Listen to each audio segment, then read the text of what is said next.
Hello guys, how are you? I'm Hardeep Singh. Welcome back to your own YouTube channel.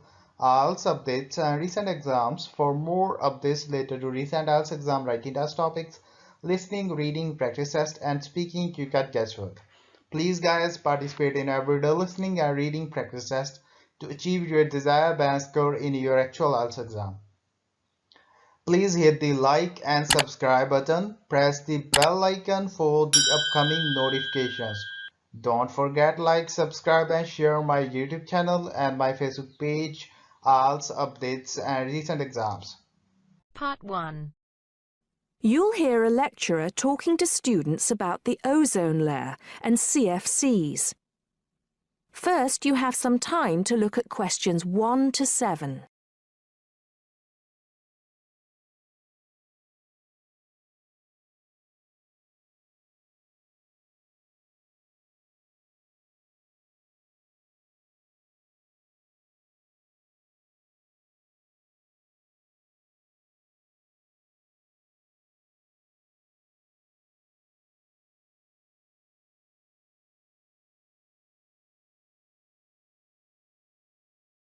Today, it is well known that CFCs, or chlorofluorocarbons, can do immense damage to the ozone layer, which protects the Earth from harmful radiation from the sun. However, it was as recently as the mid-1970s when the connection between CFCs and ozone layer destruction was first established. The story starts back in 1957, when James Lovelock invented the electron capture detector. This is a machine that can detect very small amounts of a chemical compound in the atmosphere.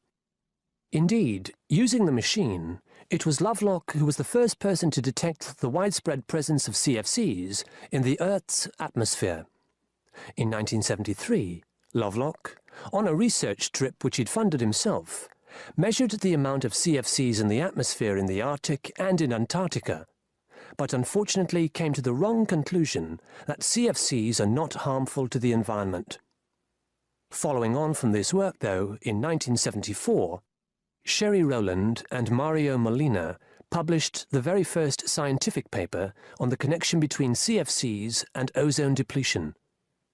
This quickly prompted the world's first ban on the use of CFCs, which was enacted in 1975 by the US state of Oregon.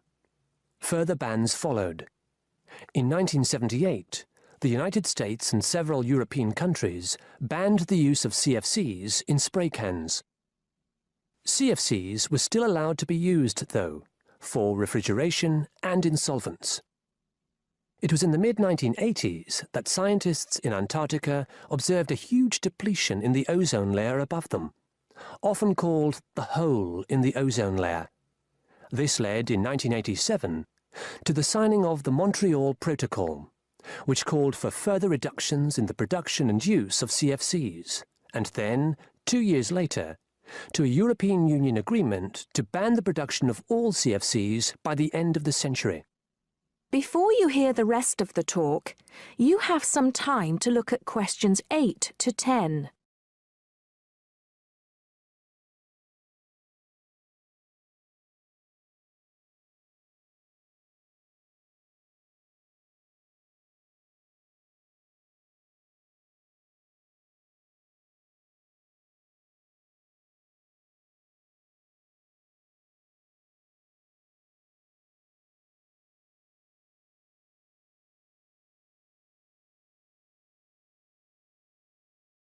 So why exactly are CFCs so harmful?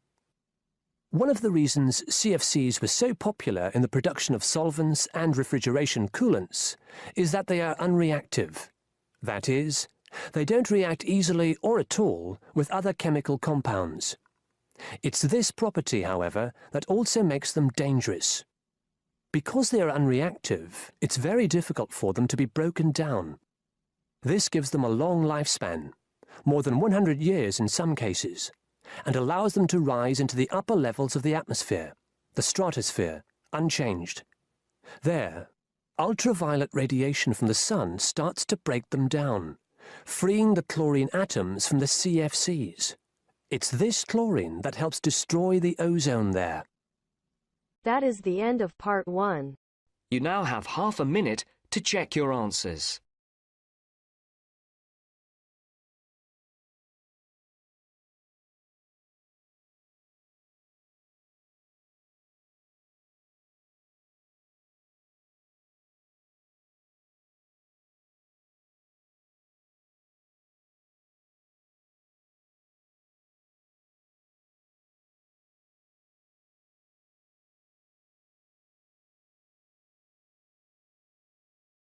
Now turns to part 2. You'll hear a monologue about a guided tour to London. First, you have some time to look at questions 11 to 17.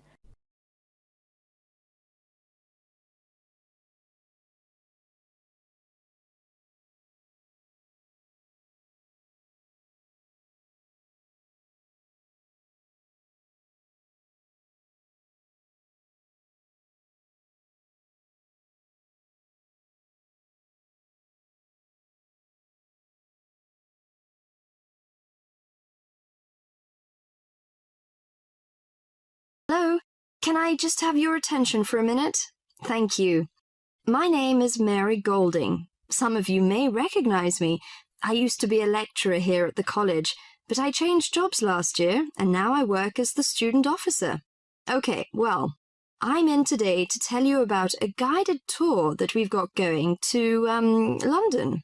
Well, this will be a good chance for those of you who haven't been to London before to have a look at this beautiful city. I think those of you who come will thoroughly enjoy it. The trip is going to be for 5 days, from the 31st of March, which is a Saturday, to the 4th of April, the following Wednesday. We'll be taking a medium-sized coach, so there'll be 45 places on that. Last time it was a minibus with only 16 places, which proved insufficient for students' needs. According to the London Development Agency, London has over 200 museums, 500 cinema screens, 108 music halls, and 5 symphony orchestras. Needless to say, we can't see it all in one day. Here are some major sites we are going to tackle on the first visit to London. On the first day we're in London, we'll be going on a boat trip up the River Thames and up the London Eye. The Eye is a giant modern Ferris wheel which stands on the south of the river, across from the Houses of Parliament. The boat cruise is included in the cost of the trip, so you won't need to worry about spending extra money. But you have to pay to ride the Eye to gaze out over the vast city. After that, we'll visit the Houses of Parliament. The Houses of Parliament, also known as Westminster Palace, was designed in the Gothic style. One of London's famous landmarks, Big Ben, the clock tower named for its 13-ton bell, is also found here. You can have a free visit up there. I think you all know Westminster Abbey, one of the most visited Christian churches in the world. There is no admission charge for this, but there are lots of souvenir shops around, so you might need some money for those. On the second day, we'll be going to the British Museum. The oldest museum in the world is also the most visited site in London. You have to pay to get in there, but it's not expensive. Before you hear the rest of the talk, you have some time to look at questions 18 to 20.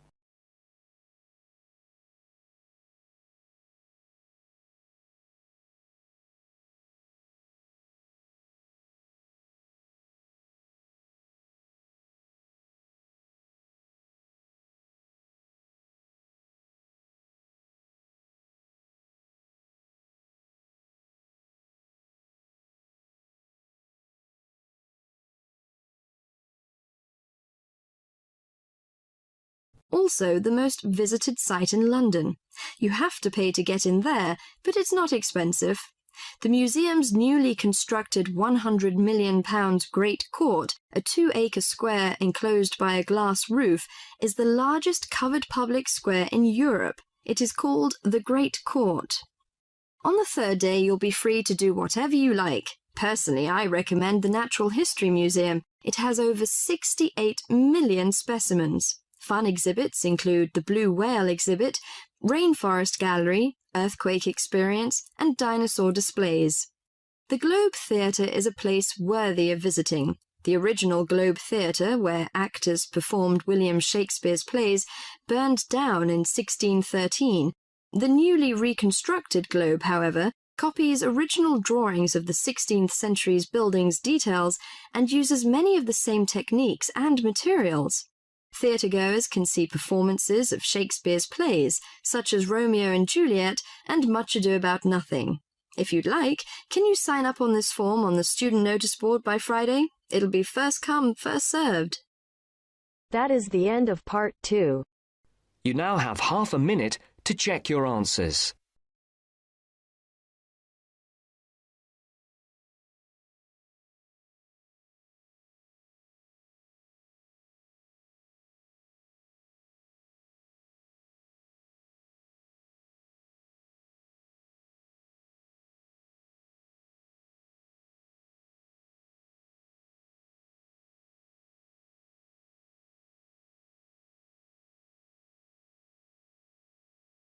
Now turns to part 3. You will hear two students, Jenna and Marco, discussing a business studies project they have to do.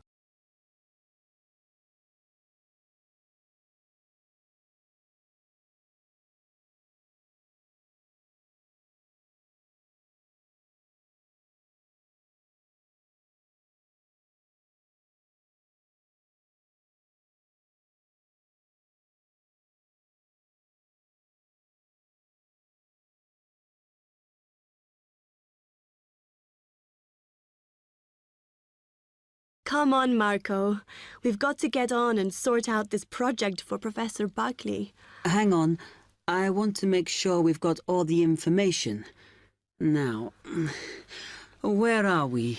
Well, today we need to sort out exactly what we're going to do and how we're going to divide the work up. Okay. How long have we got, by the way? The end of term is April 6th. And he said to hand it in on week 8, so that's March 25th at the latest, because the beginning of that week is the 21st, so not long. Right. Have you got the notes there? Yes. He wants us to do a fairly small-scale study, like the last one, on whether or not businesses were offering more benefits to staff. And we've now got to look at the rise in older workers. It should be fairly straightforward. Yeah, as long as we keep it small. Who's marking it? I don't know. Sometimes he gets the PhD students to mark it for him. Oh, actually, it just says here, a senior lecturer. I suppose it's too much for Professor Barclay to do them all. Yeah. Anyway, how are we going to go about this? Well, we have to decide how big we want it to be and who... Yeah, but I think we must sort out a timetable for the project. Otherwise, nothing will get done. Okay. Do you want to do that? All right. I'll do it as soon as we finish here. Before you hear the rest of the talk, you have some time to look at questions 25 to 30.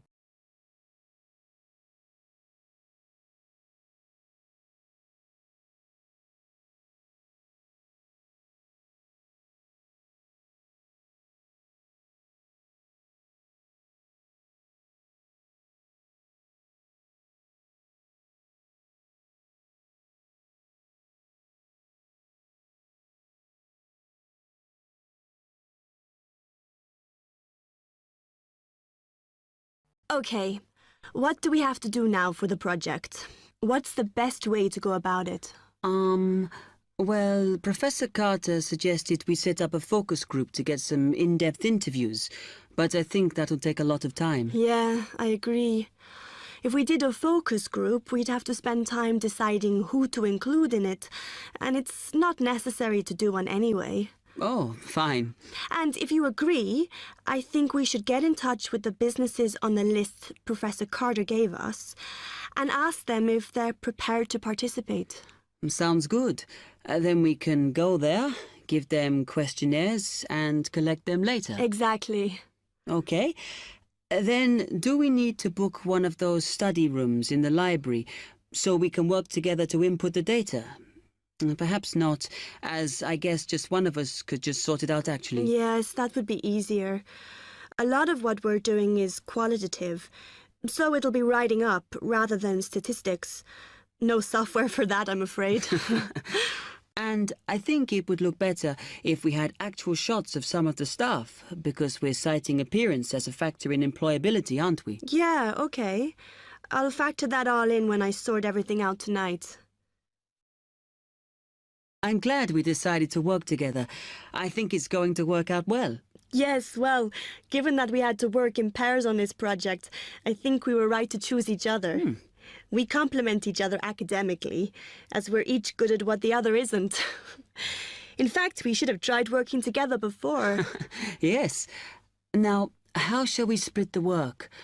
I'll do the analysis, shall I? Oh, okay. It's just that it might be faster, because I'm used to doing it. Although your English is better than mine. I need more practice at reading, really. Okay, I'll do the presentation then, if that's okay with you. Yeah, sure. I don't mind speaking in public, but I hate preparing all the notes for them. The thing is, the tutor said one person should do the whole presentation, and he said he expects me to do it because I haven't done one yet. No, that's fine. Now, let's see. That is the end of part 3.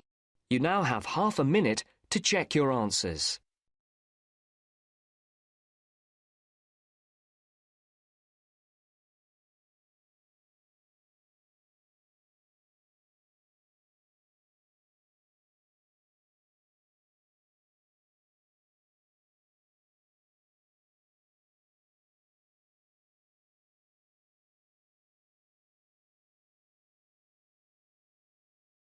Now turns to part 4.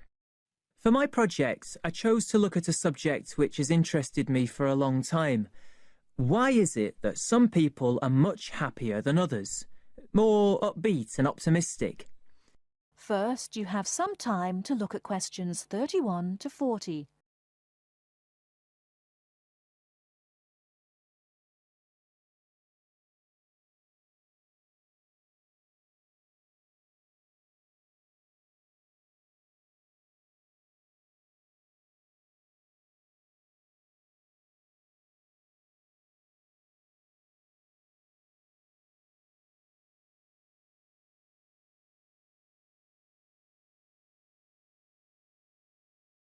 For my project, I chose to look at a subject which has interested me for a long time. Why is it that some people are much happier than others? More upbeat and optimistic? I should say that I regard myself as a very happy person, and so are most of my family, as far as I know. But that wasn't the reason why I chose this project.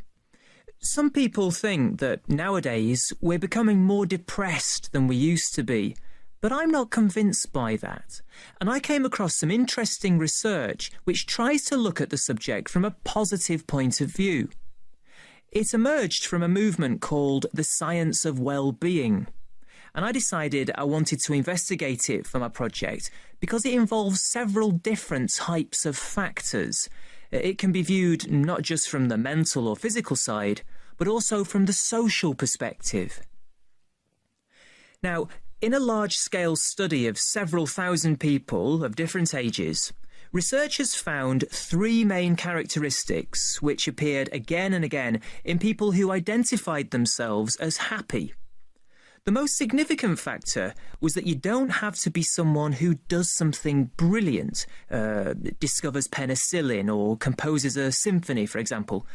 But happy people do seem to know what their strengths are. This enables them to make the best of themselves and not to dwell on what they're doing badly. Another striking finding was that happy people tend to be very curious, not about family gossip or things like that, but about larger issues, like current events. I remember one person the researchers interviewed had never learned to read, but he was happy because he kept up through TV news. And then, and this surprised me, people don't have to have lots of friends to be happy, but they do have to be able to appreciate what they do have, the good fortune they've had, and how different their lives could have been if they hadn't been so fortunate. Turning now to what the research says should be avoided if people are going to stay happy. The three things that stand out are as follows. First of all, reflection time on your own is good, but not if people use that time regretting mistakes and blaming themselves for everything. Another point is that people shouldn't worry about getting angry sometimes. It's part of what makes us human, and it can be healthy. But they shouldn't always try to find fault with others. This leads to a great deal of negativity. And the final thing which should be avoided if a person is going to be happy is always trying to compete. Of course, it can be fun to try to beat another person in a game, but not if this becomes your only aim. It's much better to enjoy taking part in the game rather than being obsessive about winning it. Now, I've tried to do a lot of reading on the subject of well-being research, and I have to say it does have its critics. It's widely accepted that this positive approach does help us understand what happiness is and why some people are very unhappy. However, this has been dealt with many times before. The critics basically say that it's the old science under a new name, with only very small changes in approach. Well, that might be the case. It may bring us very little closer to finding out exactly how our brains work. But I think that sometimes even a very small change in perspective can bring real and long-lasting benefits.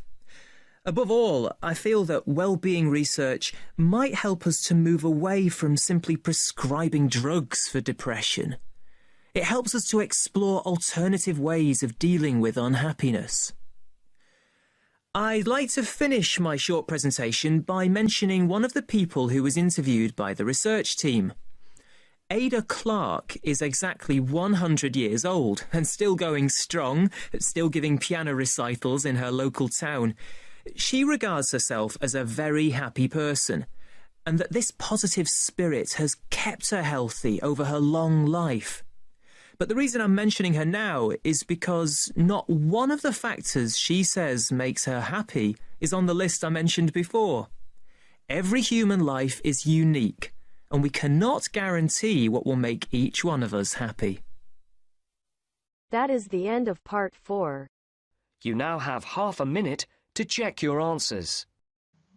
So guys, don't forget like, subscribe and share my YouTube channel and my Facebook page, IELTS updates and recent exams. For more updates related to recent IELTS exam writing test topics, listening, reading, practice test and speaking, you got guesswork.